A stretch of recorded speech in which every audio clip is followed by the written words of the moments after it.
নমস্কার, অনুপমার রান্নাঘরে সকলকে স্বাগত। আজকে নিয়ে চলে এসেছি তালের রেসিপি নিয়ে। 3 রকমের তালের রেসিপি আপনাদের সামনে তুলে ধরব। তার সঙ্গে একটা নারকেলও নিয়ে নিয়েছি গোটা। এই নারকেলটাকে এখন রেখে দেবো, তালটাকে ছাড়িয়ে নেব। তালের চোকলাগুলো আস্তে আস্তে এইভাবে ছাড়িয়ে নিতে হবে, নিয়ে সেটাকে করতে হবে। আমার গোপুর কিন্তু বয়স 3 বছর, আমার ঘরে আনা 3 বছর বয়স। দেখুন ঠাকুরের কি দয়া, 3টে আটিই এসছে। 3টে আটি দিয়ে 3টে আমি রেসিপি আপনাদের সামনে দেখাবো। কিভাবে করছি প্রথম থেকে শেষ পর্যন্ত দেখতে থাকুন।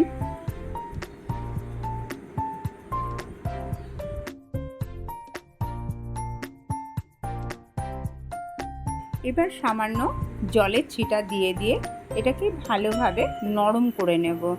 নরম করে এটাকে আমি একটা কুড়ানি দিয়ে ভালোভাবে পাল্পটাকে বার করে নেব।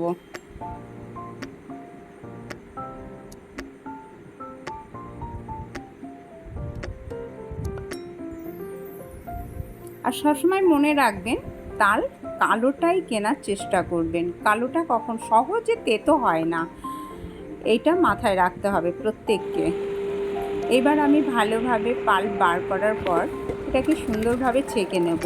যেহেতু ওর ভেতর প্রচুর আঁশ থেকে যায়, ওই আঁশ থাকলে দেখবেন বড়াটা খেয়ে ঠিক শান্তি হয় না, বা তালের কোনো রেসিপিই ভালো লাগে না মুখে আঁশের টুকরো পড়লে, আর সেটা রাখাটাও ঠিক না। এবার নারকেলটাও কুড়িয়ে নেব।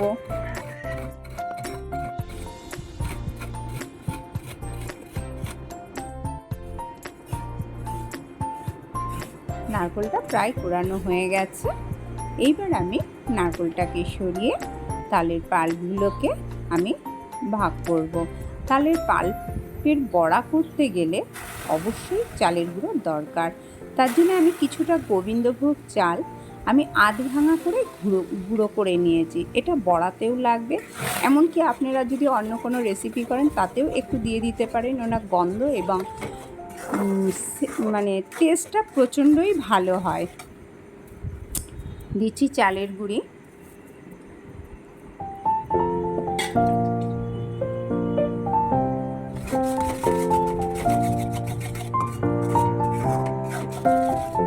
ভালোভাবে জলটা শুকিয়ে নেব চালের গুঁড়ি দিয়ে।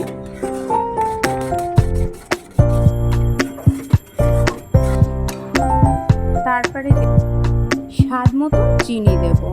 চিনিটা সবসময় ভাববেন নিজের মুখের স্বাদের মতন করে ব্যবহার করবেন, কখনো কারোর পরিমাণ দেখে নিজেরা ব্যবহার করবেন না। অনেকে চিনি মিষ্টিটা ভালো খায়, অনেকে কম খায়, সেই বুঝে নিজেরা ব্যবহার করবেন।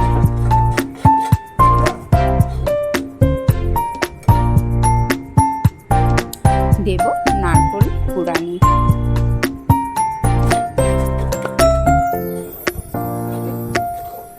এইভাবে আস্তে আস্তে নাড়িয়ে ভালোভাবে জলটা শুকিয়ে নেব।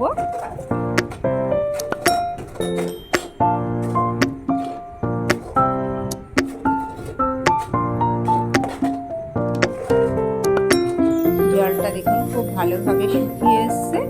এরপর দেব আমি গুঁড়ো দুধ। আমি লিকুইড দুধ দিয়ে করবো না, কারণ শুকোতে প্রচণ্ড দেরি হয় আর গুঁড়ো দুধে প্রচুর স্বাদটা বাড়িয়ে দেয়। যার জন্য গুঁড়ো দুধ দিয়ে আমি ক্ষীরটা তৈরি করব। এটা কিন্তু অ্যাকচুয়ালি ক্ষীর তৈরি হলো, তালের ক্ষীর। এবার তৈরি করব কলার পাতার পিঠে। পিঠেটা পুরোটাই আমি বাটারের ওপরেই করব। আমার গোপু আবার বাটারটা খুবই ভালো খায়, এমনকি সকলের গোপুরই খুব ভালো খায় বাটারটা। ওই জন্য পুরো বাটারের ওপরেই আমি করব। বাটার দিয়ে তালের বাটার দিয়ে আমি তালের পাল্পটা দিয়ে ক্ষীরটা তৈরি করব। এই ক্ষীরটা তৈরি করার পর আমি কীভাবে কলার পাতার পিঠে করি আপনারা অবশ্যই ভালোভাবে দেখবেন, আর এটা করেও খেয়ে দেখবেন। খুব টেস্টি হয় এটা। কলার পাতার সেন্টে, তালের গন্ধে একদম পরিপূর্ণ একটা স্বাদ চলে আসে। দিচ্ছি চিনি, স্বাদ অনুযায়ী চিনি দেওয়া হয়ে গেল। এবার সামান্য নারকেলের গুঁড়োও একটু দেব, গুঁড়ো দুধ দেব।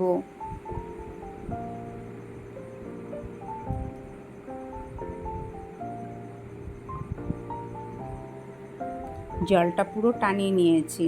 এবার এটাকে নামিয়ে নেব। তোর বাবা এসছে। এবার কলার পাতাগুলোকে আমি ভালোভাবে গরমে সেঁকে সেঁকে একটু নরম করে নেব, তাহলে কি হবে, এটা মোড়াতে সুবিধা হবে।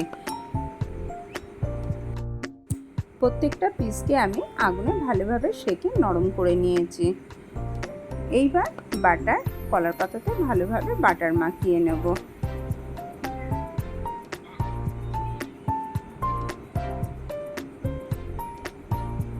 বাটারটা ভালোভাবে হাতেও মাখিয়ে নেব। এই যে পিঠটা করেছি এটাকে ভালোভাবে একটা শেপ দিয়ে নেব।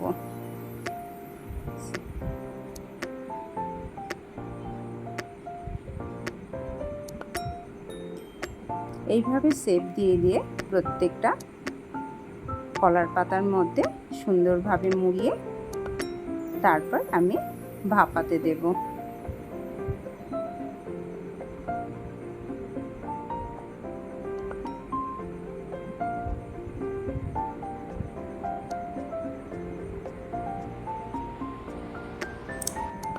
এইভাবে সব ভাপিয়ে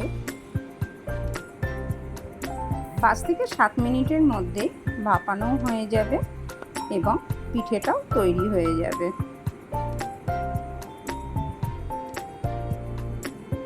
এটা যেহেতু ঠাকুরের, অতএব একটা কড়ার ওপরেই কিন্তু আমি সব রেসিপিগুলো আপনাদের দেখিয়ে দিচ্ছি। সব বাসনও বার করা হয়নি, অল্পের ওপরেই করছি। কদিন পরেই তো আবার জন্মাষ্টমী, তখন তো আবার লাগবেই। ওর জন্য এখন অল্প বাসনের ওপর করতে হচ্ছে বলে আমি একটা জায়গায় সব কিছু কিন্তু আপনাদের দেখিয়ে দিচ্ছি। এইভাবে আপনারাও করতে পারেন। সবসময় যে প্রত্যেকটা রেসিপির জন্য আলাদা বাসন লাগবে তার কথাই ভাববেন না কখনো। এইবার বড়ার জন্য আমি তালের পাল্পটাকে রেডি করব। দিলাম চালের গুঁড়ো প্রথমে, তারপরে দেব চিনি, স্বাদ অনুযায়ী চিনি দিচ্ছি।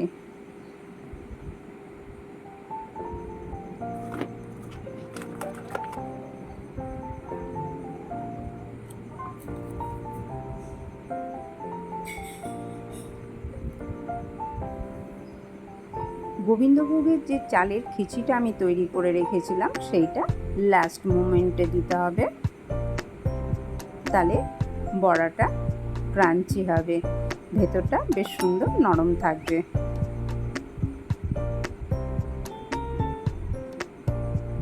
বড়া করতে গেলে আপনার চালের গুঁড়ি, ময়দা এটা বেশি লাগবেই। অনেকে সুজি দিয়েও করে, আমি সুজিটা বাদ দিয়ে আমি গোবিন্দভোগের চালের আধ ভাঙা খিচি তৈরি করে নিয়েছিলাম। দিচ্ছি সামান্য নারকেলের গুঁড়ো।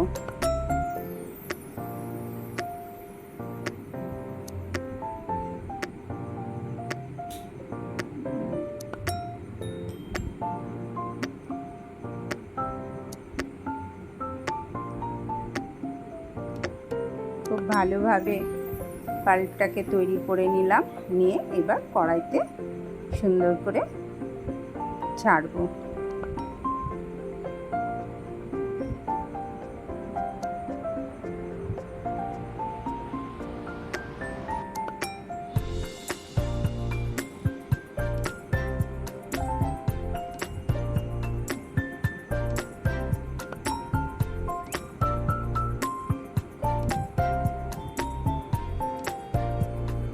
লাল লাল করে ভেজে তুলে ফেলবো। আমার গোপুর সামনে প্রত্যেকটা রেসিপি নিয়ে চলে এসেছি। বাকি ফল মিষ্টি দিয়ে গোপুকে আমি ভোগ দিয়েছি। আপনাদের প্রত্যেকটা রেসিপি কেমন লাগলো অবশ্যই কমেন্ট বক্সে কমেন্ট করে জানাবেন, আর ছোট্ট করে একটা লাইক করে দেবেন।